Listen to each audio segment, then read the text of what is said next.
Colour कराने जा रहे हैं इसके गाड़ी में, ऐसी कोई दिक्कत नहीं है। और बाद में ये जी शॉर्ट पकड़ ली गाड़ी।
किसान भाइयों, काजी आईरन वर्कशॉप में आपका स्वागत है। मैं गुलफान खान काजी। और ये बाइक ट्रॉली जो हमने बनाई है 5 गियर वाली, ये गाड़ी यूपी से आए हुए है और ये गियर 5 गियर बॉक्स है। और इन्होंने ये बोला भाई हमारे को ये ट्रॉली में 18 गेज बालों में लगाते हैं हम और 16 गेज परस में लगाते हैं हम। और ये टायर है जो नए लगाए हमने, ये टायर लगाए नए हमने। और इसमें हमने 5-5, 6-6 पट्टे दिए हुए हैं। और इन्होंने बोला भाई शॉकर लगा के दो हमारे को, जो शॉकर लगाए हमने।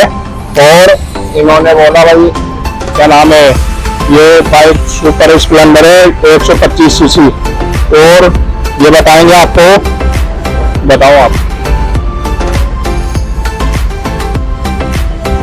हम जिला कन्नौज यूपी से आए हैं फिरबागंज ये गाड़ी बनवाने के लिए। यहाँ पर अपनी नई सुपर स्प्लेंडर प्लस लेकर आए और इस गाड़ी को बनवाया। ये गाड़ी काफी खूबसूरत बनने के बाद दिखाई दे रही है और इसकी मजबूती भी है। और यहाँ पर मनोहरपुर जयपुर राजस्थान के अंदर ये गाड़ी बनाई जाती है काजी आईरन वर्कशॉप पर। यहाँ पर अच्छा काम होता है, काम ठीक ठाक है। हम देख